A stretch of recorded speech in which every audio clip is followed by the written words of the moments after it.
வணக்கம் வந்தன மக்களே, இது தமிழச்சு குரல், உங்களில் ஒரு குரல். இந்த காணொலியில் நீங்கள் பார்க்க போகிற சிறுகதை கொன்றை மலர் குமரி.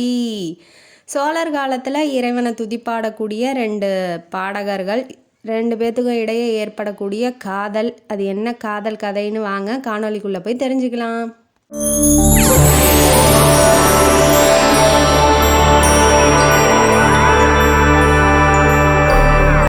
இந்த கதையோட ஆரம்பத்தில் ஒரு பொண்ணு குளத்துல நீராடிட்டு கொன்றை மலரை கையில் பிடிச்சிக்கிட்டு சிதம்பரம் நடராஜர் பெருமானோட கோபுர கலசத்து மேலே சூரிய ஒளி படும்போது அது மின்னும் இல்லையா, அந்த மின்ற ஒளியை ரசித்து பார்த்துக்கிட்டு நின்றுட்டுருக்கா. அவள் வேறு யாரும் இல்லை, மலர் மங்கை. அவள் தான் ஹீரோயினி ஆஃப் த ஸ்டோரி. அவள் என்ன பண்ணிகிட்ருக்கான்னா, இறைவனை இப்படி பார்க்குறதுக்கு நான் பாக்கியம் பண்ணியிருக்கணும், இறைவனை பாடியே நான் செத்துறணும் அப்படிங்கிற மாதிரி இறைவன் துதி பாடிக்கிட்டு மனசுக்குள்ளே இறைவனை பற்றியே நினச்சிக்கிட்டு இருக்கா. இப்போ அவள் தமிழ் கற்றுக்க வேண்டிய நேரம் அப்படிங்கிறதுனால குடிசைக்கு போகிறா. போனோன்னா கூத்தன் தமிழ் கொடுக்கறதுக்காக வந்திருக்காப்புல. ஏன்னா இவள் வடநாட்டிலேருந்து வந்திருக்கா, இவளுக்கு தமிழ் அதிகம் தெரியாது அப்படிங்கிறதுனால அவளுக்கு தமிழும் அந்த இறைவனை பற்றின பாடல்களை எப்படி இசையோடு பாடுறது அப்படிங்கிறதையும் கூத்தன் கற்றுக் கொடுத்துக்கிட்டு இருக்காப்புல. இதை யார் சொல்லியிருப்பா அப்படின்னா, கூத்தனோட ஃப்ரெண்டு உதயன் மூலயமா கூத்தனுக்கு மலர்மங்கை அறிமுகம். ஏன்னா உதயன் தான் வடநாட்டிலேருந்து மலர்மங்கையை கூட்டிகிட்டு வந்திருப்பாப்புல. அவளுக்கு தமிழ் கற்றுக் கொடுத்துக்கிட்டு இருக்கிறதும் அவர் தான். உதயன் எப்படி அப்படின்னா, அந்த சிதம்பரம் கோயில்கிட்டையே வணிகம் பண்ணிகிட்ருக்காரு. தானியங்கள்லாம் விற்றுக்கிட்டு, அதாவது வியாபாரி மாதிரி விற்றுக்கிட்டு அந்த வியாபாரம் பண்ணிகிட்ருக்காரு. மக்கள் மத்தியில் இவருக்கு நல்ல பேர் தான், நல்ல மதிப்பு தான். ஆனால் இவர் வடநாட்டில் எங்கேருந்து வந்திருக்காரு அப்படிங்கிறதே யாருக்குமே தெரியாது. ஆனால் இவர் வடநாட்டிலேருந்து தான் வந்திருக்காரு. அங்கே இருக்கிற யாருக்கும் தெரியாது, இவருக்கு மட்டும் தெரியும். இவர் தான் இப்போ மலர்மங்கையை கூட்டிகிட்டு கூத்தன்ட்ட தமிழ் கற்றுக்க வச்சுக்கிட்டு இருக்காப்புல. கூத்தன் எப்போதும் போல் மலர்மங்கைக்கு தன்னோட தமிழையும் இசையோட எப்படி இறைவனை பற்றின பாடல்களை பாடுறதும் சொல்லி கொடுத்துட்டு இருக்கும்போது, அவள் ஒரு பாடலை பாடும்போது இறைவனே நேரில் நிற்கிற மாதிரி அவ்வளோ அழகாக இனிமையாக பாடுறா. நல்ல ஸ்ருதி லயத்தோட பாடும்போது அவனுக்கே ஆச்சரியம், அப்பா நம்மளோட சிஷ்யா இவ்வளோ அழகாக பாடுறாளே, அவள் பார்க்குறதுக்கு ரொம்ப அழகாக இருக்கா. அதாவது சாதாரண அழகெலாம் இல்லை, தேவதை மாதிரி இருக்கா. அவளை பார்த்துக்கிட்டே இருக்கலாம். ஆனால் உதயன் ஏதாவது தப்பாக நினச்சிக்குவானோ அப்படிங்கிறதுனால அவன் கொஞ்சம் டிஸ்டன்ஸை மெயின்டைன் பண்ணிகிட்டு இருக்கான். ஏன்னா அவன் ஃப்ரெண்டுங்கிறதுனால இவன் ஏதாவது போய் சொல்லி ஏதாவது சண்டை வந்துடுமோ அப்படிங்கிற மாதிரி கூத்தன் நினைக்கிறான். இருந்தாலும் தன்னோட மனசில் இருக்க ஆசையை அவனால் வெளிக்காட்டிக்காமல் இருக்க முடியல. அதனால் கொஞ்சமாக பேசி பார்க்குறான் மலர்மங்கைகிட்ட. கூத்தன் தான் ஹீரோ ஆஃப் த ஸ்டோரி, அவன் தான். இப்போ அவன் பேசி பார்க்குறான், என்ன எங்கேருந்துமா வர, உதயனை எப்படி தெரியும் அப்படிங்கிறதெல்லாம் கொஞ்சம் கொஞ்சமாக பேசி பார்க்குறான். ஆனால் அவள் என்ன சொல்கிறான்னா, நான் வடக்குலேருந்து வரேன், கூடலி அப்படிங்கிற ஒரு நகரத்துலேருந்து வரேன், எனக்கு எல்லாமே உதயந்தான், அவர் தான் எனக்கு அனாதையாக என்னை கூட்டிகிட்டு சோறு போடுறாரு, உங்கள் தமிழ் கற்றுக்க வைக்கிறாரு, இறைவனை பற்றின பாடல்கள்லாம் பாட வைக்கிறாரு, எனக்கு வேலைக்கு சாப்பாடு துணிமணி எல்லாமே அவர் தான் செய்கிறாரு. அப்படிங்கும்போது அவனுக்கு உதயனை பற்றி இவ்வளோ பெருமையாக பேசுகிறாள், நம்ம எப்படி இவன் மனசில் இடம் பிடிக்கிறதுங்கிற மாதிரி ரொம்ப அப்செட் ஆகிடுறாரு. அதோட விட்டுறாரு. ஏன்னா அவள் கொஞ்சம் நெருப்பு மாதிரி இருக்கா. ஏதாவது அப்ரோச் பண்ண போய் கோவப்பட்டு ஏதாவது சண்டை வந்துருச்சுன்னா என்ன பண்ணுறதுன்னு பயப்படுறாரு. ஏன்னா ஒரு பெண்ணுக்கு விரோதமாக எதுவும் செய்யக்கூடாது இல்லையா. அதனால் அவர் ஓரளவுக்கு தள்ளி நின்று பேசுகிறாரு. ஆனால் மனசுக்குள்ளே அந்த பொண்ணை பற்றின ஆசை கூத்தனுக்கு இருக்குது. கொன்றை மலர் அவளுக்கு பிடிக்குங்கிறதுனால டெய்லி ஒவ்வொரு மலராக பறிச்சிக்கிட்டு அவள்கிட்ட கொடுக்கறது. அப்புறம் அவள் குளிக்கிறத குளத்துல தூரத்துலேருந்து நின்று வேடிக்கை பார்க்கறது, அவகிட்ட வந்தோடனே அவள் கையை பிடிச்சி பேசணும் அப்படிங்கிற நினைக்கிறது எல்லாமே கூத்தனுக்கு ரொம்ப ஆசையாக இருக்கான். ஆனால் அந்த ஆசைக்கு அவள் முட்டுக்கட்டை போடுறாளே அப்படிங்கிறதுனால அவர் கொஞ்சம் இடைவெளி விட்டு நின்று பேசுகிறாப்புல. உதயனுக்கு தெரிஞ்சால் ஏதாவது பிரச்சனை வந்துடும் அப்படிங்கிற மாதிரி. ஏன்னா இதுவும் போயிடுச்சுன்னா, அவளை பார்க்குற வாய்ப்பும் போயிடுச்சுன்னா என்ன பண்ணுறது அப்படிங்கிற மாதிரி அவர் நினைக்கிறாரு. ஒரு நாள் என்ன பண்ணுறாரு, குளத்துக்கரையில் அவன் குளிச்சுட்டு நின்றுட்டு இருக்கும்போது, நீ எங்கெல்லாம் தேடிட்டு இருக்க, நீ எங்கே போன அப்படிங்கும்போது, நீங்கள் ஏன் என்ன தேடணும், இப்போ பாடம் சொல்லி கொடுக்குற நேரம் இன்னும் இருக்கே, நீங்கள் ஏன் இந்நேரத்துலேயே வந்திருக்கீங்க அப்படின்னு சொல்லி அவள் கேட்குறா. இல்லை நான் ஏன் உன்னை பார்க்கக்கூடாதா, உன்கிட்ட பேசக்கூடாதா அப்படின்னு சொல்லி அவன் கேட்குறான். இல்லை அனாவசியமாக ஏன் பேசிக்கிட்டு, அவன் 10 வாரத்தை இவன் பேசுனா 1 வாரத்தை தான் அவள் பேசுவாள். அதனால அவன் பேசுகிறதையும் நின்றுச்சுன்னா என்ன பண்ணுறதுன்னு சொல்லிட்டு பேசிகிட்டு இருக்கான். இல்லை இல்லை நான் வந்து உன்னை பார்க்கறதுக்கு வரல, உதயன் வந்து உன்னை தேடிட்டு இருந்தான், அதான் உன்கிட்ட சொல்லலான்னு வந்தேன் அப்படின்னு சொல்லிட்டு இவர் வந்து கிளம்பிடுறாரு. நான் உனக்கு போய் கொன்றை மலர் பிச்சுட்டு வந்துடுறேன் அப்படின்னு சொல்லிட்டு இவர் கிளம்பிடுறாரு. இவன் ஏன் தேடணும் அப்படிங்கிற மாதிரி இவ வந்து குடிசைக்கிட்ட போகும்போது உள்ளே வந்து உதயன் மதுவண்ணர் அப்படிங்கிறவன்ட்ட பேசிகிட்டு இருக்கான். அவன் யாருன்னா அவனும் வடக்கத்திக்காரன் தான், வடநாட்டுக்காரன் தான். அவனும் இவனும் உதயனும் மதுவண்ணரும் என்ன பேசிகிட்டு இருக்காருன்னா, இவ மலர்மங்கையை வச்சு நம்ம போட்ட திட்டம்லாம் சரியாக செயல்படுத்தணும், ஏன் இன்னும் நீ செயல்படுத்தாமல் இருக்கிற அப்படின்னு சொல்லி பேசிகிட்டு இருக்காங்க. வெளியில் நின்றுட்டு இருந்தவ உள்ளே போகாமல் அப்படியே அந்த குடிசை பக்கத்துலேயே வெளியிலே நின்றுட்டா. ஏன்னா அவளை பற்றின டாபிக் உள்ளே பேசிகிட்டு இருக்கிறதுனால என்ன பேசுகிறாங்க கேட்கலாம் அப்படின்னு சொல்லிட்டு நின்றுட்டா. உள்ளே என்ன பேசிகிட்டு இருக்காங்க அப்படின்னா, உதயனும் மதுவனரும் அவளோட அழகை வச்சு தான் நம்ம அந்த மன்னரை வந்து தாக்க முடியும், இந்த நாட்டையே நம்ம மன்னருக்கு வாங்கி கொடுக்க முடியும். இவங்க யார் அப்படின்னா, ராஷ்டிரகூட மன்னர் வந்து கிருஷ்ணதேவன் அப்படிங்கிறவன் ஆட்சி பண்ணிகிட்டு இருக்கான். அவனுக்கு ஃபேவராக வந்து இவனுங்க இந்த நாட்டை வந்து வாங்கி கொடுக்கணும் அப்படிங்கிற மாதிரி ஒரு திட்டம் போட்டு வச்சுருக்காங்க. அதுக்கு வந்து மலர்மங்கையை வந்து யூஸ் பண்ணிக்கலாம் அப்படிங்கிறதுக்காக வடநாட்டிலேருந்து கூட்டிகிட்டு வந்து இவளுக்கு தமிழ் பேச கற்றுக் கொடுக்கறது, இறைவனை பற்றின பாடல்களை பாட வைக்கிறது, அந்த மாதிரி பண்ணிகிட்ருக்காங்க. இப்போ அந்த சோழ நாட்டை ஆண்டுகிட்டு இருக்கிறது வந்து கண்டராதித்தன் தான் ஆண்டுகிட்டு இருக்காப்புல. அவருக்கு சிவபெருமானை பற்றின பாடல்களும் சிவபெருமானை ரொம்ப பிடிக்கும் அப்படிங்கிறதுனால இவளுக்கு இந்த மாதிரி கற்றுக் கொடுத்து இவளை எப்படியாவது அந்த அரசர்கிட்ட கோத்து விட்டுட்டு நம்ம திட்டத்தெல்லாம் செயல்படுத்தணும் அப்படிங்கிற மாதிரி உள்ளே பேசிகிட்டு இருக்கிறத கேட்டோன்னா இவளுக்கு ஷாக் ஆயிடுது.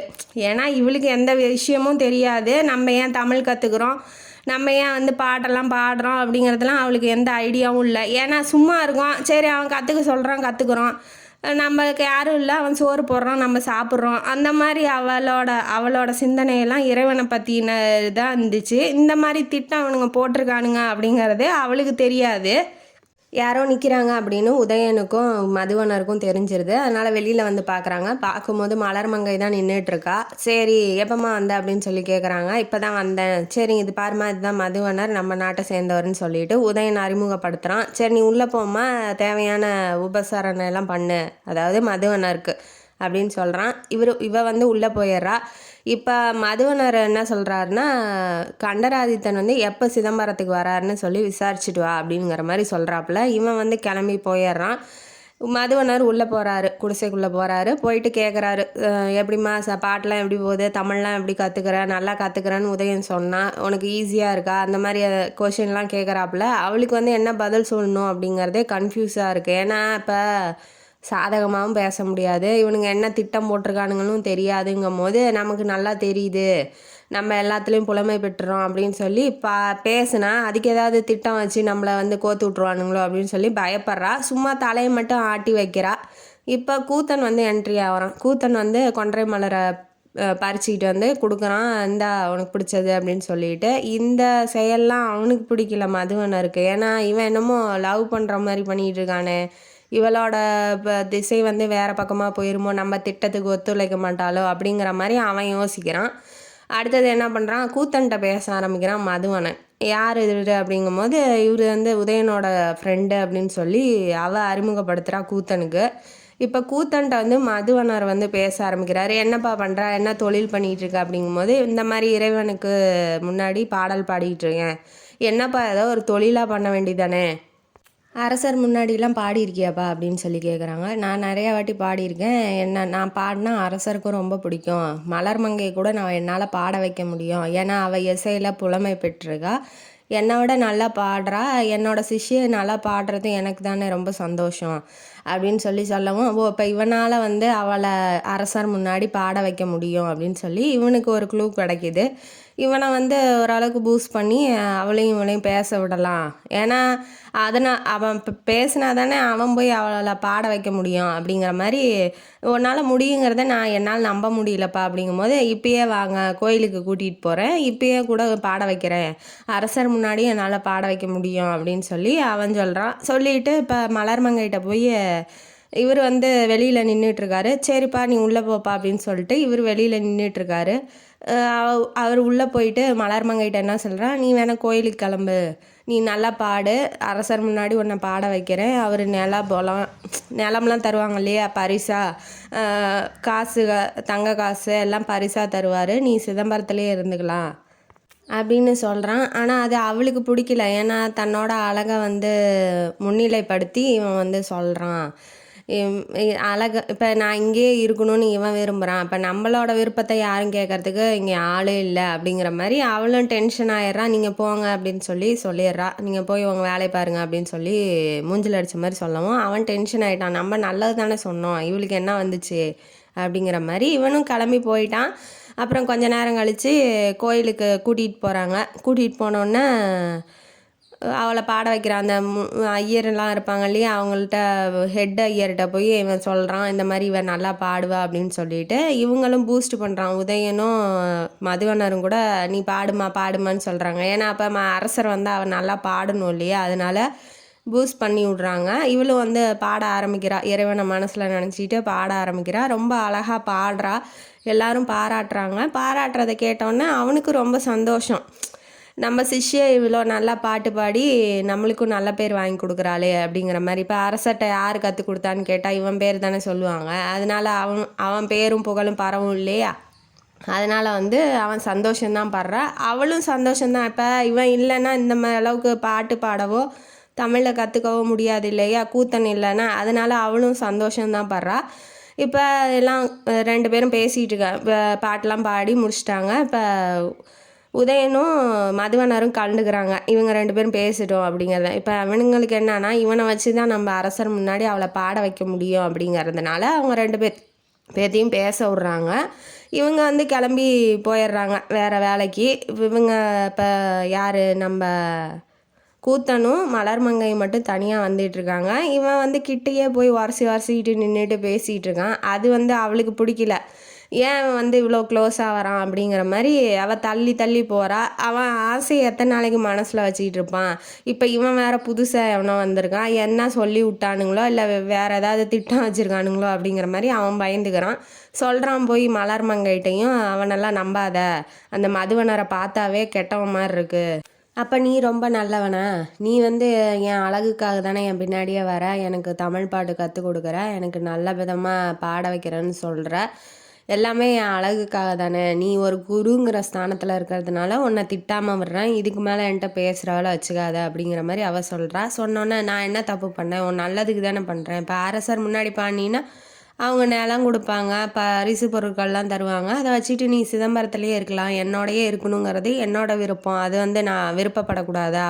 நீ ஒரு குரு, நீ எப்படி இப்படி பேசலாம் அப்படின்னா, குருவாக இருந்தால் என்ன, இப்போ நான் வந்து உன்னோட்ட அனுமதி தானே கேட்குறேன், உன்கிட்ட எதுவும் தப்பாக நடந்துக்கலாம் இல்லையா அப்படின்னு சொல்லி அவன் சொல்கிறான். இருந்தாலும் வந்து எனக்கு பிடிக்கல, உன்னோட எண்ணம் பிடிக்கல, உன்னோட நடவடிக்கையும் எனக்கு பிடிக்கல அப்படின்னு சொல்லிடுறா. இவன் ஓரளவுக்கு தான் கண்ட்ரோலாக இருக்கான். அதுக்கு மேலே ஓவராக வந்து இவ பேசவும் அவன் டென்ஷன் ஆகிட்டு, ஆமாம் நான் ரொம்ப ஆசைப்பட்றேன். ஏன்னா அவள் பாட்டு பாட அவனுக்கு ரொம்ப அவளை பிடிச்சிருக்கு. அவள் பாடுறது, அவளோட நடை உடை பாவனை, அவள் ரொம்ப அழகாக இருக்கிறது, அதெல்லாமே கூத்தனுக்கு பிடிச்சிருக்குங்கிறதுனால ஓரளவுக்கு கண்ட்ரோல் பண்ணி வச்சுக்கிட்டு இருந்தான். அவள் கோவப்படுவான்னு. இப்போ வந்து அவள் எல்லாம் தெரிஞ்சுக்கிட்டே நம்மளை அவாய்ட் பண்ணுறா அப்படிங்கிறதுனால இவன் தன்னோட ஆசையெல்லாம் வந்து அவன் மேலே செலுத்துறதுக்கு பார்க்குறான். அவன் டென்ஷன் ஆகி, நீ என்னை காதலிச்சே ஆகணும், இல்லை காதலிக்கலைன்னா நீ வந்து எங்கே போகலான்னு இருக்கா, உதயம் கூடலாம் நீ சேராத, அவனுங்களாம் கெட்டவனுங்க மாதிரி தெரியுது, நீ வந்து என்னோட ஆசைக்கு இணங்கி தான் ஆகணும் அப்படின்னு சொன்னோன்னே, நீ அவன் என்ன சொல்கிற, நீ என்ன வேசின்னு நினச்சிட்டு இருக்கியா அப்படின்னு சொல்லி கேட்டவுடனே, ஆமாம் இப்போ நான் அரசரை போய் கவுக்கிறதுக்கு நீங்கள்லாம் பிளான் போடுறீங்க. இவன் வந்து கேட்டிருப்பான் குடிசைக்கு பின்னாடி நின்று இவனுங்க என்ன பிளான் போடுறாங்கன்னு. அதனால் அவன் வந்து சொல்லிட்டான், நீ வந்து அரசரை கவுக்கிறதுக்கு போகிற, அப்போ நீ வேசி தானே, நீ அப்புறம் வேறு என்ன, அப்போ அதுக்கு முன்னாடி ஏன் ஆசையை தீர்த்துட்டு போகிறதுலாம் என்ன இருக்குது அப்படின்னு சொல்லி பச்சையாக கேட்கவும் அவள் டென்ஷன் ஆயிடுறா. நீ எப்படி என்னை பற்றி அப்படி சொல்லலாம், நான் எந்த அரசரையும் கவுக்கிறதுக்கு நான் இங்கே வரல அப்படிங்கிற மாதிரி அவள் சொல்லவும், ஆமாம் எனக்கு தெரியும், நீ ரொம்ப நல்லவன் தெரியும், அதனால தான் நீ என்னை கல்யாணம் பண்ணிக்கோ அப்படி இப்படி சொன்னாலும் அப்படி சொல்கிறான், அப்படி சொன்னாலும் இப்படி சொல்கிறான். அவளுக்கு என்ன பதில் சொல்லணுன்னே தெரியல. அவாய்ட் பண்ணிக்கிட்டு போகிறா. அவனுக்கு முன்னாடி போய் நின்று கையை பிடிச்சி இழுக்கிறான். ஹக் பண்ணாத வலுக்கட்டாயமாக எல்லாம் பண்ண ஆரம்பிக்கிறான். இவ வேண்டவே வேணான்னு சொல்லவும் அவன் வந்து மொரட்டுத்தனமாக ஆகி ஹக் பண்ணுறான். அவளுக்கு பிடிக்கல, தள்ளி விட்டுறா. தள்ளி விட்டோடனே அவன் வேணுன்னே கையை பிடிச்சி இழுத்து ஹக் பண்ணும்போது புதற்குள்ளே ஃபோர்ஸாக வந்து தள்ளி விட்டுறா. ஐயோ அம்மானு போய் கூத்தம் விழுந்தோடனே இவ வீட்டுக்குள்ளே போயிடுறா, குடிசைக்கு போயிடுறா. குடிசையை போய் தட்டுறான், உடைக்கிறான். கதவை திறக்கிறியா என்ன, நீங்கள் எனக்கு தான், வேறு யாருக்கும் சொந்தம் ஆக விட மாட்டேன். அவனோட காதல் வந்து இப்போ வெறி பிடிச்ச மாதிரி ஆயிடுச்சு. ஏன்னா அவன் எந்த விதத்துலேயும் அவன் நமக்கு ஒத்துக்க மாட்டேங்கிறா, நம்மளோட எண்ணத்தை வந்து அவன் நிறைவேற்ற மாட்டேங்கிறா. அப்படிங்கும் போது அவன் வெறியாயிட்டான். வெறியானோடனே கதவை உள்ள உடச்சிருவேன் அப்படிங்கிற மாதிரி அவன் வந்து கதவை உடச்சிக்கிட்டு இருக்கான். இவ வந்து பயந்துகிட்டு இருக்கா, காதெல்லாம் அடைச்சிக்கிட்டு. ஐயோ, இவங்க 2 பேரும் இப்போ வெளியில் போயிருக்கான் இல்லையா, உதயனும் மதுவனரும் வந்தாங்கன்னா நீ அவ்வளோதான், ஒழுங்காக போயிரு. அப்படிங்கும்போது எவன் வந்தாலும் பரவாயில்ல, வெட்டி கொலை தான் பண்ண போகிறேன். நீ கதவை திறக்கிறியா என்ன, நீ தான் எனக்கு சொந்தம், வேறு யாருக்கும் சொந்தம் ஆக விட மாட்டேன் அப்படிங்கிற மாதிரி அவன் வந்து கதவை உடச்சிக்கிட்டு உள்ளே போனோடனே நம்ம மதுவனரும் உதயனும் வந்துடுறாங்க. வந்து திட்ட ஆரம்பிச்சேன். என்ன கூத்தா, என்ன நினச்சிக்கிட்டு இருக்கா, ஒரு பொண்ணுக்கிட்ட நீ இப்படி தான் நடந்துக்குவியா, உனக்கு அறிவே இல்லையா அப்படின்னு சொல்லிட்டு சொல்லவும், அது ஏன் விருப்பம், அவளை எனக்கு ரொம்ப பிடிச்சிருக்கு, அவள் வந்து என்னோட ஆசைக்கு இணங்க மாட்டேங்கிறா அப்படிங்கிற மாதிரி அவன் குரு பாட்டு சொல்லி கொடுத்தான், இறைவன் மேலே பாட்டு பாடுறான், அதெல்லாம் அவனுக்கு மறந்துருச்சு. காதலுங்கிறது பெரிய, அதை விட பெருசாக தெரிஞ்சு அவன் வெறி பிடிச்ச மாதிரி ஆகிட்டான். உடனே உதயனும் மதுவனரும் அடி போட்டு கொண்டு போய் இழுத்துட்டு போய் போட்டுடுறாங்க அந்த பக்கம். போட்டோன்னா நீ கவலைப்படாத, மலர் மங்கைகிட்ட சொல்கிறாங்க, நீ கவலைப்படாத, அவன் வந்து வரமாட்டான், அவனை அடித்து போட்டோம், இனிமேட்டு வந்தாலும் உனக்கு பிரச்சனை எதுவும் தரமாட்டான் அப்படிங்கிற மாதிரி வாக்குறுதி தராங்க. நீ வந்து கான்சென்ட்ரேட் பண்ணு, பாட்டில் கான்சென்ட்ரேட் பண்ணு, எப்படி அரசரை கவுக்கலாம் அப்படிங்கிறதுல நீ கான்சென்ட்ரேட் பண்ணு அப்படின்ன வாட்டி, இல்லை கூத்தன் எப்படி இருக்கான், ஏன் ரொம்ப அடிச்சிட்டிங்களா அப்படிங்கும்போது, அவனை பற்றி உனக்கு என்ன கவலை, இவ வந்து நெருங்கினாலும் வேணாங்கிறா, விலகி போனாலும் வேணுங்கிறா, இது என்ன வந்து காதல்னு எனக்கு ரொம்ப ஒன்றும் புரியல. ஏன்னா அவன்கிட்ட கேட்க வேண்டிய அவசியம் என்ன இருக்குது, இவ தான் பிடிக்கல அப்படின்னு சொல்லிட்டா இல்லையா, அவன் அடித்து போட்டான்னா அவன் செத்து போனான் என்ன, இவைய விசாரிக்கிறா. அப்போ உள்ளுக்குள்ளே கூத்தன் மேலே அவளுக்கு ஒரு நல்ல அபிப்பிராயம் இருக்குது அப்படிங்கிறது நமக்கு தெரியுது. இப்போ வந்து உதயன் என்ன சொல்கிறான், திட்டம் கரெக்டாக செயல்படுத்திடு அப்படிங்கும்போது, என்ன திட்டம் நீங்கள் போட்டிருக்கீங்கிறதே எனக்கு தெரியல, போய் கவுத்துருன்னா என்ன திட்டம்னு சொன்னால் தானே எங்களுக்கு தெரியும். நீ போய் பாட்டு பாடுற, எது நடராஜர் பெருமான் மேலே பாட்டு பாடும்போது அவர் வந்து உன் பாட்டில் மயங்கி தஞ்சாவூர் கூட்டிகிட்டு போவார், அப்போ வந்து நாங்கள் சொல்கிற திட்டத்தெல்லாம் நீ செயல்படுத்து அப்படிங்கிற மாதிரி சொல்லிகிட்டு இருக்கான். இந்த பக்கம் ராஜாவை காமிக்கிறாங்க, கண்டராதித்தனை காமிக்கிறாங்க. கண்டராதித்தனோட மனைவி, அன்புக்குரிய மனைவி, பட்டத்து அரசி வந்து செம்பியன் மாதேவி. அவங்க வந்து ரொம்ப அன்பானவங்க, அவங்க வந்து புத்திசாலியானவங்க. ஏன்னா இப்போ சில பல திட்டங்கள்லாம் சொல்லுவாங்க, அதெல்லாம் செயல்படுத்தும் போது அரசருக்கு வந்து நன்மதிப்பு ஏற்படுது அப்படிங்கிறதுனால இது வந்து பழுவேட்டரையருக்கு பிடிக்கல. ஏன்னா பராந்தக சோழனோட 2வது பையன்தான் நம்ம கண்டராதித்தனோட அண்ணன், அதாவது பராந்தக சோழனோட பையன் பேர் ராசாதித்தன். அவர் வந்து என்ன பண்ணிட்டாரு, போரில் வந்து இறந்து போயிட்டாரு. ஆக்சுவலி அவர் தான் வந்து அரசராக ஆக வேண்டியது, இளவரசராக ஆக வேண்டியது. அவர் செத்து போயிட்டாரு அப்படிங்கிறதுனால இவர் ஆயிட்டாரு, கண்டராதித்தன் ஆயிட்டாரு. ஆனால் பழுவேட்டரையர் வந்து அவரோட மகளை வந்து பராந்தக சோழனுக்கு கொடுத்துருப்பாரு. மகவழி பையன் அரிஞ்சயன், அவன் வந்து ராஜா ஆகணும், இளவரசர் ஆகணும் அப்படிங்கிறது அவரோட ஆசை. இப்போ இவன் ஆயிட்டான் இல்லையா, கண்டராதித்தன் ஆனதுனால இவருக்கு பிடிக்கல. அதுவும் இல்லாமல் அவர் வந்து செயல்படுத்துகிற திட்டம்லாம் வந்து ராணி, அதாவது பட்டத்தரசி செம்பியன் மாதேவி சொல்லி கொடுக்கறத செய்கிறாரு இல்லையா, அதனால் அவருக்கு இன்னும் கொஞ்சம் காண்டாகுது. அவரோட செயல்கள்லாம் பிடிக்கலங்கிற மாதிரி அமைச்சரவையில் பேசுகிறாரு. ஆனால் அனிருத்த பிரம்மராயரா அவர் வந்து தடுத்துடுறாரு. ஏன், அரசருக்கு அரசி சொல்லி கொடுத்தா என்ன, நல்லது தானே நடக்குது, இன்னும் கெட்டதெல்லாம் நடக்கலையே. இந்த மாதிரி கோயில் குளத்தெல்லாம் வந்து சுத்திகரிச்சுக்கிட்டு கட்டிக்கிட்டு இருந்தா அந்த எதிரி நாட்டுக்காரன் வடக்கன், அதாவது அந்த கிருஷ்ணதேவன் இருக்கான் இல்லையா, ராஷ்டிரகூட மன்னன், அவன் வந்து படையை தட்டிக்கிட்டு வந்துட்டான். அந்த முனைய, அதாவது அந்த ஆற்றை கடந்து வந்துட்டு படையை உள்ளே விட்டுட்டானா என்ன பண்ணுவீங்க, படை பலத்தை பெருக்கிறதுக்கும் என்ன பண்ணிகிட்டு இருக்கீங்க, நீங்கள் போய் கோயில் குளம்னு சுற்றிக்கிட்டு இருந்தால் நாடு எப்படி உருப்பிடும், நாட்டுக்கு யாரா பாதுகாப்பு கொடுப்பா அப்படிங்கிற மாதிரி அவர் கேட்குறாரு. அனிருத்தர் என்ன சொல்கிறாருன்னா, அதெல்லாம் வந்து நீங்கள் இருக்கீங்க இல்லையா, நீங்கள் தானே ராஜாவோட, அதாவது பராந்தக சோழனோட ரொம்ப நன்மதிப்பை பெற்றவர் தான் பழுவேட்டரையர். அவர் குலத்துக்கு வந்து அடிமை மாதிரி சேவை செய்யணுங்கிறது அவரோட கொள்கை. அந்த கொள்கையிலேருந்து நீங்கள் தவற மாட்டீங்கன்னு நான் நினைக்கிறேன்.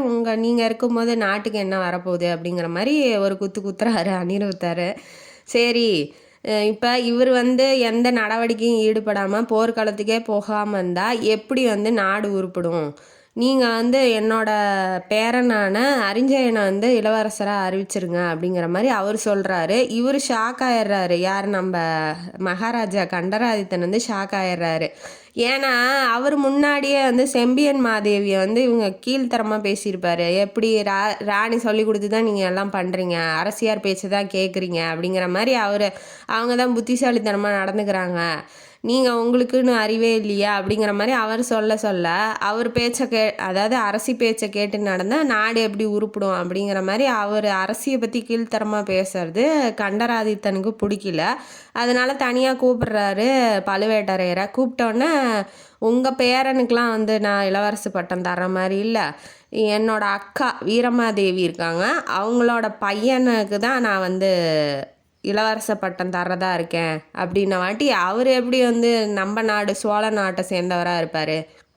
அவரும் வந்து அந்த பக்கம் வடநாட்டு பக்கம் ஆண்டிகிட்டு இருப்பார். அவர் நாட்டை இழந்திருப்பார். அதனால இங்கே வந்து சோழ நாட்டிலே வந்து இருக்கிறாங்க வீரமாதேவி. அவங்க பையன் ஹஸ்பண்டு செத்து போயிருப்பார். அப்பா வந்து பராந்தக சோழன் வந்து பொண்ணோட நிலைமையை பற்றி ரொம்ப கஷ்டப்பட்டதுனால நான் வந்து இந்த முடிவுக்கு வந்திருக்கேன். ஒன்று, ஏன்னா இவருக்கு குழந்தை இல்லை, கண்டராதித்தனுக்கும் செம்பியன் மாதேவிக்கும் இப்போதைக்கு குழந்தை இல்லை அப்படிங்கிறதுனால வீரமாதேவியோட பையனையே வந்து இளவரசராக தேர்ந்தெடுத்திருக்கேன்ன வாட்டி இவர் டென்ஷன் ஆகிட்டார் பழுவேட்டரையர். அது எப்படி சோழக்குல ரத்தமாக இருக்கும்? அவங்க வடநாட்டு தானே, எப்படி அவங்க வந்து நம்ம நாட்டை ஆள முடியும் அப்படிங்கிற மாதிரி அவர் சொல்கிறாரு. இதுதான் என் முடிவு அப்படின்னு வாட்டி என் முடிவை நான் வந்து பார்த்துக்கிறேன், உங்கள் முடிவுகள்லாம் நான் ஒத்து வர மாட்டேன் அப்படின்னு சொல்லிட்டு கோபமாக பேசிட்டு பழுவேட்டரையர் போயிடுறாரு. இப்போ வந்து நடராஜர் முன்னாடி சீட்டு குலுக்கி போடுறாங்க. அதாவது யார் வந்து அரசர் இளவரசர் பட்டத்துக்கு உகந்தவங்க அப்படின்னு சொல்லிட்டு பேர் எழுதி சீட்டு குலுக்கி போடுறாங்க. சீட்டு குலுக்கி போடுறதா முடிவு பண்ணியிருக்காங்க. இதை போய் செம்பியன் மாதேவியை சொல்லும் போது அவங்களும் வந்து கஷ்டம்தான் படுறாங்க. அவங்க எப்படி சோழ குலத்தை வந்து ஆள முடியும்? அவங்க வேறு குலத்துலேருந்து வந்தவங்க இல்லையா? அவள் வந்து பொண்ணு வந்து சோழ குலத்தை இருந்தாலும் அப்பாவோட ரத்தங்கிறதுனால அவர் வேற தானே, ராஷ்டிரகூட மன்னர் தானே, அவர் எப்படி ஆள முடியும் அப்படிங்கிற மாதிரி அவர் சொல்கிறாரு. அதாவது செம்பியன் மாதேவி வந்து சொல்கிறாங்க கண்டராதித்தன்ட்ட. இருந்தாலும் வேற என்ன பண்ணுறது, இதுதான் என்னோட முடிவு, பழுவேட்டரையோட பேரையும் நம்ம வீரமாதேவியோட பையன் பேரையும் எழுதி போடலாம், எது வருதோ அவங்களே இளவரசராக இருந்துக்கிட்டோம் அப்படிங்கிற மாதிரி அவர் சொல்லவும் ஓரளவுக்கு ஒத்துக்கிறாங்க. வேறு வழி இல்லை இல்லையா? அப்போ அவங்க பேரையும் போடுறாங்கங்கும் போது பழுவேட்டரையரும் சந்தோஷம்தான் படுவார் அப்படிங்கிற மாதிரி அவங்க சொல்கிறாங்க. அதுக்குள்ளே இவங்களுக்கு என்ன ஆச்சுன்னா அதாவது செம்பியன் மாதேவி வந்து ப்ரெக்னென்ட் ஆயிடுறாங்க. நல்ல செய்தி வந்துடுது. இப்போ வந்து பிரச்சனையே இல்லை இல்லையா? யார் இளவரசர்னு பட்டம் அளிக்கணும் அப்படிங்கிற தேவையே இல்லை. ஆனால் இருந்தாலும் வாக்கு கொடுத்துட்டாரு, இந்த மாதிரி சீட்டு குலுக்கி போட்டு தேர்ந்தெடுக்கிறேன்னு. அப்புறம் அந்த வாக்கை மீற முடியாது. இப்போ இந்த செய்தி பழுவேட்டரையருக்கு போனோடனே குளத்துக்குன்னு வாரிசு வந்துருச்சே, இப்போ என்ன பண்ணுறது, உன்னை எப்படி இளவரசரை ஆக்க மாட்டாங்க அப்படிங்கிற மாதிரி சொல்லவும் அரிஞ்சயன் வந்து சந்தோஷம்தான் படுறான். அதாவது தமையன், அதாவது அண்ணனுக்கு வந்து எப்படியும் குழந்தை உண்டாயிடுச்சு, பரவாயில்ல, சோழகுலம் வந்து நல்லபடியாக வந்துருச்சு. அதாவது கண்டராதித்தன் எப்படின்னா கொடுத்த வாக்கை வந்து மாற மாட்டார். அதனால் கண்டிப்பாக சீட்டு எழுதி போடுவார். அந்த சீட்டில் ரெண்டுத்துலேயும் என் பேரே இருக்கிற மாதிரி ஆள் செட் பண்ணிட்டேன், நீங்கள் ஒன்றும் பயப்படாதீங்க அப்படிங்கிற மாதிரி தாத்தாவுக்கு ஆறுதல் சொல்கிறான் பேரன். அதனால் இவரும் வந்து ஓரளவுக்கு சந்தோஷப்படுறாரு. அதே மாதிரி சிதம்பரத்துக்கு வராரு. வந்துட்டு நடராஜர் பெருமானை கும்பிட்டுட்டு சீட் எழுதி போடுறாங்க. சீட்டில் வந்து எப்போதும் போல் அரிஞ்சயன் பேர் தான் வந்திருக்கு. அவர் குழந்த பேரோ வரவே இல்லை. ஏன்னா அதுதான் சிவனோட முடிவு அப்படிங்கிற மாதிரி இவர் ஏற்றுக்குவார் அப்படிங்கிறதுல ரொம்ப கான்ஃபிடெண்ட்டாக இருக்கான் அரிஞ்சயன். அதனால் அவன் பேரே எழுதி வச்சிட்டான். அவன் பேர் தான் வந்திருக்கு இளவரச பட்டத்துக்கு.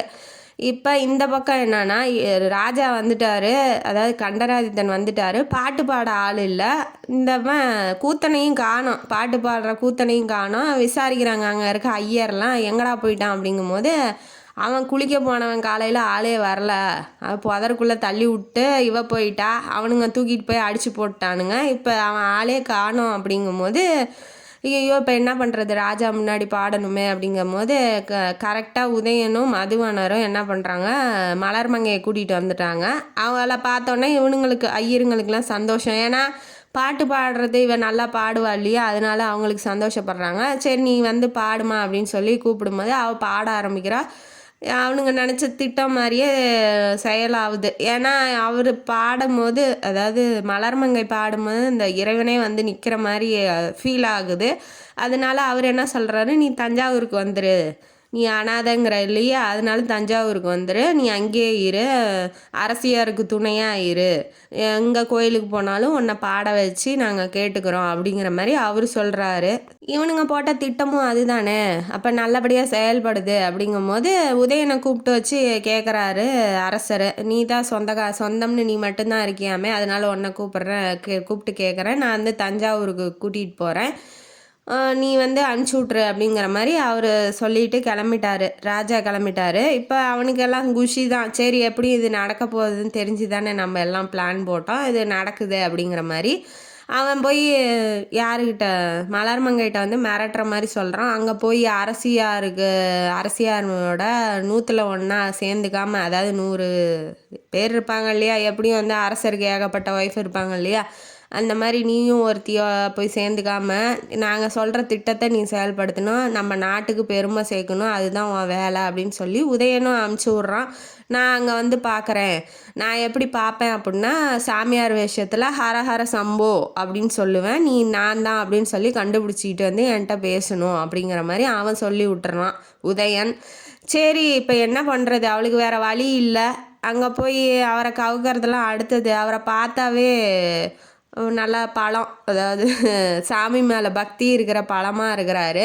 அவரை போய் எப்படி ஏமாத்துறது, எனக்கு மனசே வரலையே அப்படிங்கும்போது அதெல்லாம் நீ பேசக்கூடாது, உனக்கு என்ன வேலையோ அந்த வேலையை மட்டும் பண்ணு அப்படிங்கிற மாதிரி அமுச்சு விட்றான். இவளுக்கு வந்து கொஞ்சம் கூட விருப்பமே இல்லை. ரெண்டாவது வந்து கூத்தன் எங்கே போனான் அப்படிங்கிறதே அவளுக்கு தெரியல. அவள்கிட்ட என்ன சொல்லியிருப்பாங்க அப்படின்னா, இவனுங்க 2 பேரும் அவன் வந்து காசு வாங்கிட்டு ஓடிட்டான், இந்தமேட்டு உன் பக்கமே வரமாட்டான் அப்படிங்கிற மாதிரி சொல்லிட்டான். சொன்னோன்னே நம்ம அழகுக்கு காசு தான் 100 பவுன் வாங்கிட்டு ஓடிட்டான் இருப்பாங்க. இவன் என்ன நினச்சிக்கிறா அப்படின்னா, நம்ம அழகுக்கு காதலிக்கிறான்னு சொன்னான், அவன் வந்து என்னோட அழகுக்கும் என்னோட காதலுக்கும் கொடுத்தது 100 பவுன் காசு தானா, அவளை தான் மதிப்பா அப்படிங்கிற மாதிரி அவன் நினச்சிக்கிட்டா. அவன் சொல்கிறத அவன் நம்புறா. ஆனால் ஆக்சுவலி என்ன நடந்துச்சு அப்படிங்கிறத அவளுக்கு தெரியல.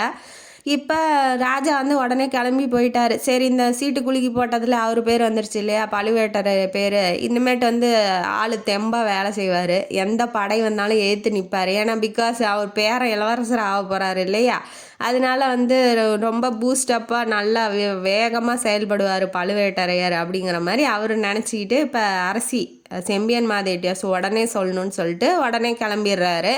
கிளம்ப போகும்போது இவளையும் ஒரு வண்டியில் போட்டு கூட்டிகிட்டு போகிறாங்க. மாட்டு வண்டியோ குதிரை வண்டியோ ஏதோ ஒன்றில் போட்டு கூட்டிகிட்டு போகிறாங்க. போயிட்டே இருக்கும்போது அவள் வச்சிருந்த கொன்றை மலர் வந்து ஒன்று கீழே விழுந்துருது. தூரத்துலேருந்து ஒருத்தன் ஓடி வரான். மணர் பக்கமாக போகுது. முன்னாடி பாதி வண்டி போயிடுச்சு, ராஜா வண்டி, அவங்களாம் போயிட்டாங்க. கடைசியாக வந்துட்டுருக்கா. கொன்றை மலர் கீழே விழுந்துருச்சுன்னு சொல்லி எடுக்க போகும்போது ஒரு உருவம் அவளை நோக்கி ஓடி வர்றதை பார்க்குறா. பார்த்த உடனே இது யார், கூத்தன் மாதிரி தெரியுது அப்படின்னு சொல்லிட்டு வண்டியிலேருந்து உடனே குதிச்சிட்றா. அவன் வந்து தூங்கிக்கிட்டே வண்டி ஓட்டுறதுனால அவனுக்கு இவ இறங்குனது தெரியல. அந்த கொள்ளட கரையிலேயே இவ ஓடி போகிறா. யாருன்னு பார்த்தா கூத்தன் தான் வரான். எப்படி என்ன பண்ணுற மலர்மங்கை, நீ தஞ்சாவூருக்கு போறியா அப்படின்னு சொல்லி கேட்கும் போது, என் மேலே கோவமா, நான் செஞ்சது தப்பு தான், என் மேலே எனக்கே வெறுப்பாகுது, நான் வந்து ஒரு பெண்ணோட விருப்பத்துக்கு எதிராக நான் நடந்துக்கிட்டது எனக்கு இழுக்காக இருக்குது, என்னை மன்னிச்சிரு அப்படின்னு சொல்லி மன்னிப்பு கேட்குறான். நான் வந்து இப்போ தஞ்சாவூருக்கு போயிட்டுருக்கேன், நீ கற்றுக் கொடுத்த பாட்டால் தான் எனக்கு இவ்வளோ பெரிய சான்ஸே கிடச்சிருக்கு ராஜா கிட்ட போகிற அளவுக்கு.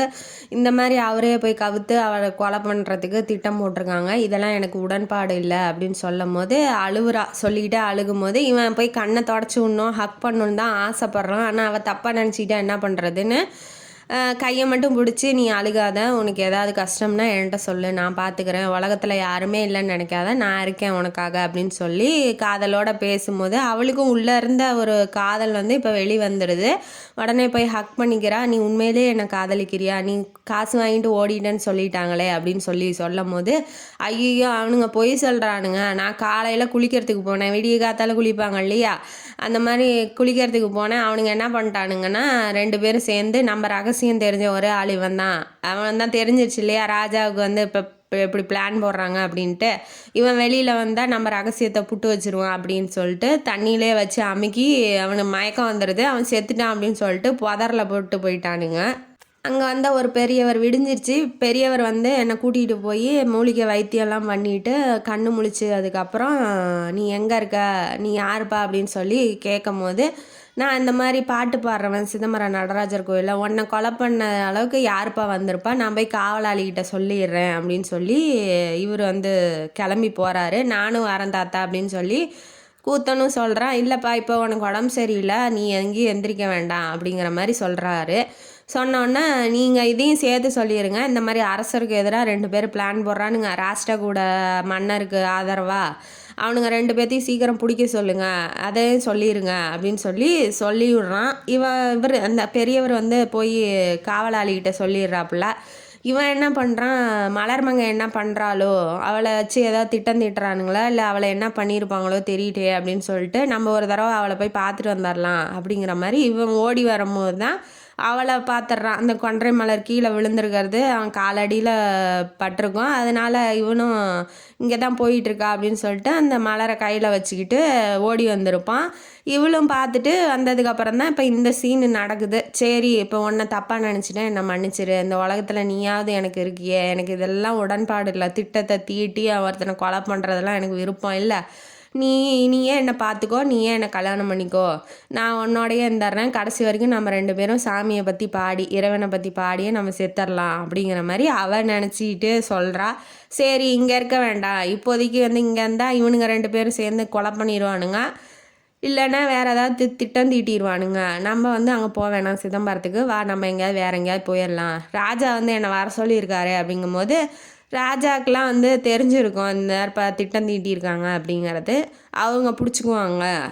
பிடிச்சதுக்கப்புறம் நம்ம நேரில் வந்து உண்மையை சொல்லிக்கலாம். உண்மையை சொன்னதுக்கப்புறம் நம்ம தஞ்சாவூரில் போய் ராஜாட்ட மன்னிப்பு கேட்டுக்கலாம் அப்படிங்கிற மாதிரி இவன் இப்போதைக்கு வந்து சுச்சுவேஷன் என்னன்னா இவங்க 2 பேரும் உயிரோடு இருக்கணும். ஏன்னா இப்போ போனானுங்கன்னா திட்டம் தெரிஞ்சிச்சுன்னு இவங்க 2 பேர்த்தையும் க்ளோஸ் பண்ணிடுவானுங்க இல்லையா.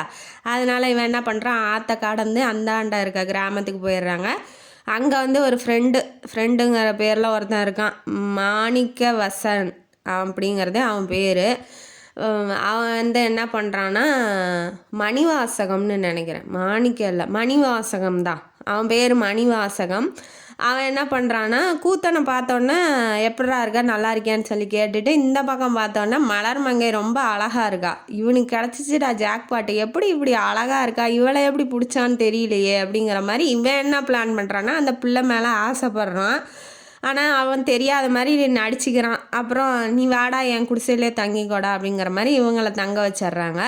இந்த பக்கம் என்ன நடக்குது அப்படின்னா அரண்மனைக்குள்ளே நுழைஞ்சோடனே கண்டராதித்தன் வந்து செம்பியன் மாதேவிட்ட சொல்கிறாங்க, இந்த மாதிரி பழுவேட்டரையோட பையன் அதாவது பேரம்பேர் தான் வந்திருக்கு, அரிஞ்சயன் பேர் தான் வந்திருக்கு, என்னோட தமையன் வந்து இளவரசர் ஆகிறது எனக்கும் சந்தோஷம் தானே, இளவரசர் பட்டத்தை வந்து சீக்கிரமாக அவனுக்கு வந்து பட்டாபிஷேகம் பண்ணி விட்டுறணும் அப்படிங்கிற மாதிரி இவர் பேசுகிறாங்க. இவளுக்கும் சந்தோஷம்தான், ஏன்னா இப்போ எப்படி நாட்டை காப்பாற்றுறதுக்குன்னு சோழ குலத்துலேருந்து ஒருத்தர் வேணும் இல்லையா. அவளுக்கும் பிடிக்கல அவங்க வீரமாதேவியோட பையன் இளவரசர் ஆகிறது, அவங்களுக்கும் ஓரளவுக்கு பிடிக்கல. இது வந்து சந்தோஷம்தான். இப்போ வந்து இந்த திட்டம் எப்போ போட்டிருப்பாங்கன்னா அவளுக்கு குழந்தை உண்டாகிறதுக்கு முன்னாடி போட்டிருப்பாங்க.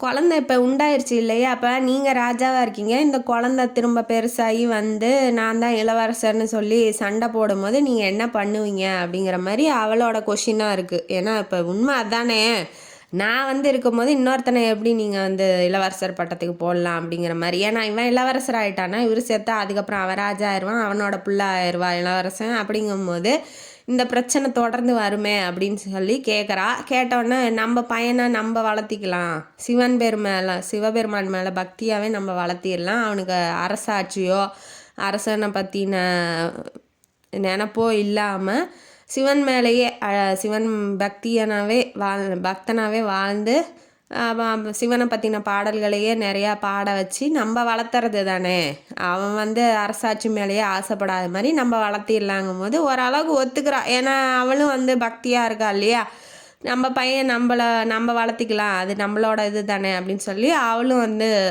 ஓரளவுக்கு சாக்ரிஃபைஸ் பண்ண மாதிரி ஓரளவுக்கு ஒத்துக்கிறா. இந்த பக்கம் என்ன ஆகுது அப்படின்னா பழுவேட்டரையருக்கு ஓவர் குஷியாயிருச்சு. ஏன்னா பேரை வந்து பட்டாபிஷேகத்துக்கு பண்ணி வச்சிடுறாங்க அப்படின்னு சொல்லி ஒத்துக்கிட்டாரு இல்லையா கண்டராதித்தன். அதனால் படு குஷியாக இருக்கார். அமைச்சரவையில் இது சத்தமாக சொல்லும் போது அனிருத்த பிரம்மராயர் என்ன சொல்கிறாருன்னா இதே கொஷினை அங்கே வைக்கிறாரு. இப்போ உன்னோட பேரன் இளவரசர் ஆயிட்டான்னா அவனோட பையன் திரும்ப இளவரசன் ஆவான். இப்போ இவனோட கண்டராதித்தனோட பையனும் இப்போ வந்துட்டான் அப்படின்னா திரும்ப சண்டை வராதா? இது சோழர் குலத்தில் ஏற்படுற வழக்கமாக ஆயிருமே அப்படின்னு சொல்லி கேட்கும் போது இவர் என்ன சொல்கிறாருன்னா நான் அப்படி ஒரு துரோகத்தை நான் பண்ணவே மாட்டேன். பெருசான உடனே இளவரசராக அவரே ஆகட்டும், கண்டராதித்தனோட பையனே ஆகட்டும் பழுவேட்டரையர் சொல்கிறாரு. இப்போதைக்கு இளவரசராக என் பையன் என்னோட பேரன் இருக்கிறது எனக்கு சந்தோஷம். என் பேரனோ இல்லை நானோ திரும்ப வந்து இளவரசர் பட்டத்துக்கோ ராஜா பட்டத்துக்கோ நாங்கள் ஆசைப்பட மாட்டோம். இளவரசராக என் பேரன் இப்போதைக்கு இருக்கட்டும் அப்படிங்கிற மாதிரி சொன்னோன்னா அனிருத்த பிரம்மராயருக்கும் இவருக்கும் பழுவேட்டரையருக்கும் ரொம்ப சந்தோஷம். சரி நீங்கள் கொடுத்த வாக்கு காப்பாற்றுவீங்கன்னு எனக்கு தெரியும். இப்போ வந்து வடக்கு பக்கத்துலேருந்து அந்த கிருஷ்ணதேவன் இருக்கான் இல்லையா ராஷ்டிரகூட மன்னன் வந்து இப்போ படையை எடுத்துக்கிட்டு வந்துட்டான். ஆற்றை தாண்டி படையை கூட்டிகிட்டு வர போகிறான். நீங்கள் அதுக்கான பிளானில் இருக்கீங்களா? படையெல்லாம் திரட்டிட்டிங்களா அப்படின்னு சொல்லி கேட்குறாப்புல. அதெல்லாம் நான் பார்த்துக்கிறேன். ஏன்னா இப்போ ராஜாட்டேருந்து எந்த விதமான செயல்பாடும் வர்றதில்ல. அவர் கோயில் குளம் கோயிலை எப்படி கட்டலாம் அப்படிங்கிறதுலே இருக்கிறதுனால நான் வந்து பார்த்துக்கிறேன் அப்படிங்கிற மாதிரி இவர் சொல்கிறாரு.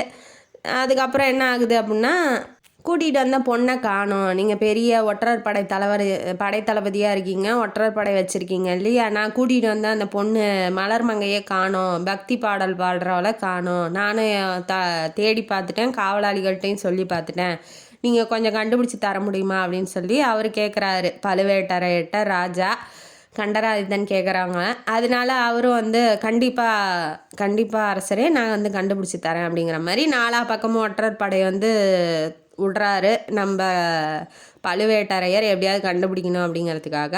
பத்தாவதுக்கு அந்த 2 பேர் வேறு ராஷ்டிரகூட ஒற்றர்கள் வந்து இங்கே இருக்கிறாங்க அப்படின்னு சொல்லி இன்ஃபர்மேஷன் வந்திருக்கு. அவங்களையும் கண்டுபிடிச்சிடலாம் அப்படிங்கிற மாதிரி இவர் நாலா பக்கமும் போய் தேடுறதுக்கு போயிட்டாரு. இந்த பக்கம் என்ன ஆகுது அப்படின்னா அந்த மணிவாசகன் என்ன பண்ணுறான் அப்படின்னா மலர்மங்கைகிட்ட வந்து அவன் சிதம்பரத்துக்கே போகிறானா உன்னை விட்டுட்டு, நீ என்ன பண்ண போகிற அப்படிங்கிற மாதிரி இவன் வந்து தப்பாக அந்த பிள்ளைகிட்ட வந்து சொல்கிறான் கூத்தனை பற்றி. ஏன்னா இவனுக்கு இந்த பிள்ளை மேலே ஆசையாக இருக்குது. அவன் போயிட்டான்னா நீ என்ன பண்ணுவ, தனியாக இருப்ப, நீ ஊன்னு சொல்லு, இந்த கிராமத்துக்கே உன்னை தலைவி ஆக்கிடுறேன். அவன் வந்து இப்போ எடுத்து விட்றான். ஊன்னு சொல்லு, நான் வந்து உன்னை தலைவி ஆக்கிறேன், நீ என்னோடையே இருக்கலாம். அவன்லாம் என்ன அழகாவாக இருக்கான், அவனை போய் காதலிச்சிக்கிட்டு இருக்க, நான் பாரு அவனை விட சூப்பராக இருக்கேன் அப்படிங்கிற மாதிரி இவன் பேச ஆரம்பிக்கிறான். இவனோட என்னன்னு சொல்லிட்டு மலர்மங்கைக்கு தெரிஞ்சிருச்சு. இந்த அழகை வச்சுக்கிட்டு நான் படுற பாடு இருக்கே, கடவுளே ஏன்டா இவ்வளோ அழகை கொடுத்தேன் அப்படிங்கிற மாதிரி கடவுளை திட்டிக்கிட்டு இருக்கா. ஏன்னா அழகுங்கிறது எப்போ வேணாலும் ஆபத்தாக மாறலாம் இல்லையா? அழகாகவே இருக்க வேணாம், ஒரு சாதாரண நார்மலான பெண்ணாகவே என்னை படைச்சிருக்கலாமே, எதுக்கு இவ்வளோ அழகாக வந்து படைச்சிங்க அப்படிங்கிற மாதிரி கடவுளை திட்டிகிட்டு இருக்கா. நான் பேசிக்கிறேன் அவர்கிட்ட, என்னை விட்டுட்டு போனேன், அதுக்கான காரணம் ஏதாவது இருக்கும், நான் வந்து அவர் வந்தால் நான் பேசிக்கிறேன், நீ இப்போ போ அப்படின்னு சொல்லிட்டு அவள் சொல்லிடுறா. இந்த பக்கம் என்ன பண்ணுறான், என்ன போகலாமா அப்படின்னு சொல்லி கூத்தன் வந்து கேட்கும் போது எங்கே சிதம்பரத்துக்கா, நீங்கள் மட்டும் போகிறதா முடிவு பண்ணிவிட்டு என்னையும் ஏன் கூப்பிட்றீங்க, கூத்தனை நம்பாமல் அவள் கேள்வி கேட்குறா. கூத்தன் நின்றுட்டு என்ன பண்ணுறான், நீ உனக்கு ஆசை வந்துருச்சா, உதயன் கூடையும் அந்த மதுவனர் கூடையும் போகணும்னு உனக்கு ஆசை வந்துருச்சா, அதான் சிதம்பரம் போகிறதுக்கு என்னோட வரியான்னு கேட்குற அப்படின்னு சொல்லி இவன் கேட்கவும், நீங்கள் தானே போகிறேங்கிறீங்க, நானாக சொன்னேன், ஒன்றை தான் சொன்னான், இங்கே இருக்கவே பிடிக்கல, என்ன பிடிக்கல அப்படின்னு சொல்லிட்டு அந்த மணிவாசகன் தான் சொன்னான், நீ வந்து எனக்கு துரோகம் பண்ணிட்டு ஓட போறியான், தஞ்சாவூருக்கே ஓட போறியான், ராஜா கிட்ட போக போறியான் அப்படின்னு சொல்லி அவன் தான் சொன்னாங்கும் போது அவன் ஏன்ட்ட வந்து நீங்கள் போகிறதா சொன்னான். 2 பேர்த்திட்டையும் மாற்றி சொல்லி இவங்க லவ்வர்ஸை பிரித்து இவன் குளிர்காயலான்னு பார்த்துருக்கான். இப்போ இவங்க 2 பேரும் ஒருத்தருக்கு ஒருத்தர் என்ன பேசினாங்கன்னு சொன்னதுக்கப்புறம் ஐயோ நான் தப்பாக நினச்சிட்டு உங்களை தப்பாக நினச்சிட்டேனே, உங்களை பற்றி நான் நம்பிக்கை இல்லாமல் பேசிட்டேனே, என்னை மன்னிச்சிருங்க அப்படின்னு சொல்கிறான். நீங்கள் நம்பிட்டீங்களாங்கும் போது நான் நம்பலை, அவன் சொல்கிறது பொய் தானே எனக்கு தெரியாதா அப்படிங்கும் போது அவர் இவ்வளோ நம்பிக்கை வைக்கும் போது நம்ம கொஞ்சம் கூட இவர் மேலே நம்பிக்கை வைக்கலையே, கடைசி வரைக்கும் நீங்கள் என்னோடையே இருங்கன்னு சொல்லி அவங்க லவர்ஸ் 2 பேரும் ஹக் பண்ணிக்கிறாங்க. இதை வந்து வெளியிலேருந்து பார்த்துட்டான் அந்த மணிவாசகன். நீங்கள் இங்கேருந்து போனால் தானே, ஒன்று சேர்ந்து போனால் தானே, வேறு ஊருக்கு போனால் தானே நீங்கள் கல்யாணம் பண்ணிக்கிட்டு நல்லா இருப்பீங்க, அதெல்லாம் நடக்காதுன்னு சொல்லிட்டு கதவை தாப்பா போட்டுட்டு போயிடுறான். நான் வந்து தகவல் அனுப்பிச்சி விட்டுட்டேன் அந்த இவன் உதயனுக்கும் அந்த மதுவனருக்கும் தகவல் அனுப்பிச்சிட்டான். அவங்க வந்துக்கிட்டே இருப்பாங்க. அவங்கள்ட்ட பிடிச்சி கொடுத்துட்றேன், நீ எனக்கே இல்லை அப்புறம் அவனுக்கு மட்டும் ஏன் இருக்கணும், அவன் எண்ணத்தை பாருங்க, இவன் ஃப்ரெண்டான் இவனுக்கு கூத்தனுக்கு. ஐயோ அப்பா. நான் கதவை தாப்பா போட்டு ஓடிடுறான். மழை வேற பலத்த மழை பெய்யுது. மறுநாள் அந்த ஊறி அந்த கதவு வந்து ஓரளவுக்கு அந்த வாசக்கால் இருக்கு இல்லையா, அது கொஞ்சம் ஊறி ஓரளவுக்கு இலகுன மாதிரி இருக்குது. இவன் வந்து ஃபுல் ஃபோர்ஸோட எட்டி உதைக்கிறான். அந்த கதவு வந்து வெளியில் விழுந்துருது. இப்போ இவங்க 2 பேரும் போகிறாங்க. போகும்போது படகு ஆற்றுல போகிறதுக்கு படகு ஒன்று ரெடியாக இருக்குது. அதை எடுத்துக்கிட்டு படகோட்டியை வந்து சீக்கிரம் போப்பா அப்படின்னு சொல்கிறாங்க. தூரத்துலேருந்து அவங்க படகுல போகிறத அந்த உதயன் மதுவனர் பத்தாதுக்கு இவன் வேற அந்த மணிவாசகமும் பார்த்துட்றான். சீக்கிரம் போங்க பிடிங்கன்னு சொல்கிறான். இவங்க 2 பேரும் ஒரு படகு எடுத்துக்கிட்டு போகிறாங்க. பின்னாடியே போகும்போது தூரத்துலேருந்து ஒரு படகு வருது. அது யாரோடது அப்படின்னா பழுவேட்டரையோடது. அவர் என்ன பண்ணுறாரு, ஓ இவ தான் அந்த பொண்ணு ராஜா கேட்ட பொண்ணு அவள் தான், அவனுங்க தான் அந்த ஒட்டுறானுங்க, சீக்கிரம் பிடிங்கடா அப்படின்னு சொன்னோன்னே அந்த வீரர்கள்லாம் ஆற்றுல குதிக்கிறானுங்க. இவன் வந்து என்ன பண்ணுறான், தூரத்துலேருந்து ஈட்டியை விட்றான். யார், உதயன் வந்து ஈட்டியை விடும் போது ஐயோ நம்ம உயிர் போனாலும் பரவாயில்ல இவனுங்க கையில் சிக்கக்கூடாதுடான்னு சொல்லிட்டு இவங்க 2 பேரும் ஆற்றுல குதிச்சிட்றாங்க. யார், மலர்மங்கையும் கூத்தனும் ஆற்றுல குதிச்சிட்றாங்க. இவன் ஈட்டியை விட்டோன்னே அங்கே யாரா வர்றதுன்னு பார்த்தா பழுவேட்டரையரும் வீரர்களும் வராங்க. இவனுங்கள்ட்ட மாட்டினா அவ்வளோதாண்டான்னு அவனுங்க 2 பேரும் ஆற்றுல குதிச்சிட்றானுங்க. எப்படியும் பிடிச்சிட்றாரு பழுவேட்டரையர் வந்து பிடிச்சிட்றாரு. அவனுங்க 2 பேர்த்தையும் பிடிச்சி சிறையில் போட்டுடுறாரு. ராஜா கிட்ட வந்து உங்களுக்கு அந்த பொண்ணு கேட்டிங்க இல்லையா, அந்த பொண்ணை வந்து நான் பிடிச்சிட்டேன், அவன் மயக்கத்தில் இருக்கா, இந்த மாதிரி மருத்துவ சாலையில் இருக்கா, நீங்கள் போய் பார்க்கலாம் 2 நாள் கழிச்சு அப்படின்னு சொன்னாட்டி அவரும் வந்து 2 நாள் கழித்து வந்து பார்க்கும்போது ஓரளவுக்கு உடம்பு சரியாகி இருக்கா. சரிம்மா இப்போ தஞ்சாவூருக்கு போகலாமா அப்படின்னு சொல்லி கேட்குறாப்புல. ஆனால் பழுவேட்டரையர் வந்து சொல்லிட்டாரு, இவளும் வடநாட்டுக்காரி தான், ஆனால் வந்து சோழ நாட்டுக்கு துரோகம் செய்கிற மாதிரி இவளோட செயல்பாடு இல்லை. அவனுங்க 2 பேர் தான் வந்து சொல்லி கொடுத்துருக்கானுங்க. ஆனால் இந்த பொண்ணுக்கு வந்து எந்த விதமான எண்ணமும் இல்லை. ஏன்னா கூத்தனை வந்து காதலிக்கிறாவ, சோழ நாட்டு உள்ள பிரஜையை காதலிக்கிறதுனால அவள் வந்து தவறான செயலில் ஈடுபட மாட்டாங்கிறது என்னோட கருத்து. அவங்க 2 பேரும் தான் வந்து திட்டத்தெல்லாம் போட்டிருக்கானுங்க அப்படின்னு சொல்லி பழுவேட்டரையர் ராஜாட்ட சொல்லியிருப்பார், கண்டராதித்தன்ட்ட. அதனால் நீ வரியாமா அப்படின்னு சொல்லி திரும்ப ஒரு சான்ஸு கொடுக்குறாப்புல. கேட்டவுடனே சரி ராஜா, நான் வந்து எந்த விதமான தப்பும் பண்ணலை, உங்கள் சோழ நாட்டுக்கோ இல்லை உங்களை கொல்லணுங்கிற எண்ணமும் எனக்கு கிடையாது, நீங்கள் என்னை நம்பினதுக்கு ரொம்ப நன்றி, நான் கண்டிப்பாக தஞ்சாவூருக்கு வரேன், இறைவன் மேலே பாடுறேன், அதுதான் என் வாழ்க்கையாகவும் நான் எடுத்துக்கிறேன் அப்படிங்கிற மாதிரி சொல்லவும், சரி நீ சீக்கிரம் கிளம்புறதுக்கான ஏற்பாடு பண்ணு, நான் வந்து இப்போ கிளம்பி போகிறேன் அப்படிங்கிற மாதிரி இவர் கிளம்பி போயிட்டாப்புல கண்டராதித்தன். போனதுக்கப்புறம் இவ வந்து தேடுறா கூத்தனை, எங்கே இருக்கான் என்ன பண்ணுறான் அப்படிங்கிறத தேடிக்கிட்டு இருக்கா. தேடிக்கிட்டு இருந்தோடனே கூத்தன் வந்து உடம்பு சரியில்லாமல் இன்னமும் இருக்கான், படுத்த படுக்கையாக. இவன் வந்து சொல்கிறான், இந்த மாதிரி தஞ்சாவூர் கூப்பிட்றாரு வாங்க போகலாங்கும் போது அவன் சிரிக்கிறான், ஒரு ஏளனமான சிரிப்பில் சிரிக்கிறான். ஏன் எதனாலங்கிறது எனக்கு புரியல. உங்களுக்கு புரிஞ்சால் கமெண்ட் பாக்ஸில் கமெண்ட் பண்ணுங்கள். அவன் வந்து சிரிச்சுட்டு என்ன சொல்கிறான்னா, நான் எதுக்குமா அங்கே வந்து நான் என்ன பண்ண போகிறேன் அப்படிங்கிற மாதிரி அவன் கேட்குறான். ஏன் நீ பாடு, நான் டான்ஸ் ஆடுறேன், நீயே பாடுவியே, நான் எதுக்கு வரணும் அப்படிங்கிற மாதிரி அவன் சொல்கிறான். இல்லை நீ பாடினாலும் அரசருக்கு பிடிக்கும் இல்லையா, அதனால தான் சொல்கிறேன், நீ பாடு, நான் வந்து டான்ஸ் ஆடுறேன், இல்லை நம்ம 2 பேரும் கூட சேர்ந்து பாடலாம், சேர்ந்து பாடி அங்கேயே இருந்துக்கலாம் இறைவன்ட்டையே அப்படிங்கிற மாதிரி அவள் சொல்கிறா. நான் வந்து உன்னோட வர்றதுக்கு எனக்கு விருப்பம் இல்லை, நீ வந்து கிளம்பி போ, நீ நல்லாரு, நீ போய் அரண்மனையில் ராஜா ஒன்றை தானே கூப்பிட்ருக்காரு, நீ கிளம்பி போமா, நீ நல்லாரு, ஏன்னா நீ வெளியில் இருந்தால் உன்னோட அழகுனால பல ஆபத்து வரலாம், நீ போய் நல்லா வாழு அரண்மனையில், நான் வந்து வரலங்கிற மாதிரி அவன் சொல்கிறான். நீ வந்தால் தான் நான் போவேன் அப்படிங்கிற மாதிரி அவள் சொல்கிறா. நீ இல்லாத வாழ்க்கை மாளிகையில் போய் இருந்து எனக்கு என்ன வரப்போகுது அப்படிங்கிற மாதிரி அவள் கேட்குறா. இருந்தாலும் இவன் வந்து போகிற மாதிரி ஐடியாவில் இல்லை, நான் வரலங்கிற மாதிரியே சொல்கிறான். நீ வந்தால் தான் நான் போவேன் அப்படின்னு சொன்னோன்னே அந்த பணிப்பெண்கள்லாம் வாங்க வாங்க சீக்கிரம் டைம் ஆகுதுன்னு சொன்னோன்னே நீ போ அப்படிங்கிற மாதிரி அவன் சொல்கிறான். நீ சரி நான் உனக்காக அங்கே காத்திட்ருப்பேன், நீ உடனே வந்துரு அப்படிங்கிற மாதிரி சொன்னவன் நான் அவன் தலை மட்டும் ஆடுறான். ஆனால் இவன் போக மாட்டேங்கிறான். என்ன காரணங்கிறது எனக்கு அவ்வளோவா புரியல. ஏன்னா காதலிக்கிறாங்கிறான், அவள் கூப்பிட்றா, இவன் ஏன் போகல? அப்போ ராஜா வந்து இவனை கூப்பிடாதனால இவன் போகலையா, இல்லை அவள் வாழ்க்கை ராஜாக்கிட்டேயே நல்லா இருக்கட்டும், நம்ம போய் ஏன் தேவையில்லாமல் அவளுக்கு சிரமம் கொடுக்கணுங்கிறதுக்காக போகலையா? இல்லை இவன் தகுதிக்கு பெருசாக இருக்கா, அவளோட அழகோ அவளோட திறமையோ வந்து இவனை விட அதிகமாக இருக்குது அப்படிங்கிறதுனால இவன் போகலையா? எனக்கு ஒன்றும் புரியல. இந்த 3 இதில் எதுன்னு சொல்லி நீங்கள் கமெண்ட் பாக்ஸில் கமெண்ட் பண்ணுங்கள். அவள் போயிட்டா, அவன் எப்படா வருவான்னு டெய்லி எதிர்பார்த்துக்கிட்டே இருக்கா தஞ்சாவூர்லேருந்து. ஒரே ஒரு நாள் ஓலை மட்டும் வருது கூத்தாங்கிட்டேருந்து. என்ன இருக்குது அப்படின்னா அதில் நான் வந்து தஞ்சாவூருக்கு வர விரும்பலை. நான் கடைசி வரைக்கும் அந்த நடராஜர் பெருமான் சிதம்பரத்திலே இருந்து என் காலத்தை கழிக்கலான்னு இருக்கேன். இறைவன் மேலே பாட்டு பாடிக்கிட்டு நம்ம எப்பயாவது சந்திக்கிற மாதிரி சூழல் வந்தாலும் கலைஞர்களாக நீ பாட்டு பாடுறியா, நானும் பாட்டு பாடுறேன், அந்த மாதிரி கலைஞர்களாக மட்டும் சந்திச்சுக்கலாம், காதல்ங்கிறது வேண்டாம் அப்படிங்கிற மாதிரி அவன் சொல்லிட்டான். அவள் அழுதுகிட்டே அந்த ஓலையை படித்த உடனே இந்த கதை இதோட முடியுது. ஏன் எதனால் இவன் போகல அப்படிங்கிறது, ஏன்னா இவனோட தகுதிக்கு மேலே அவள் இருக்கிறா அப்படிங்கிறதுனால ஈகோவால் போகலையா, இல்லை அரசர் இவன் என் கூப்பிடாதனால போகலையா, எனக்கு ஒன்றும் புரியல. ஏன்னா லவ் பண்ணுறா, அவள் கூப்பிட்றாங்கும் போது இவன் போகலை.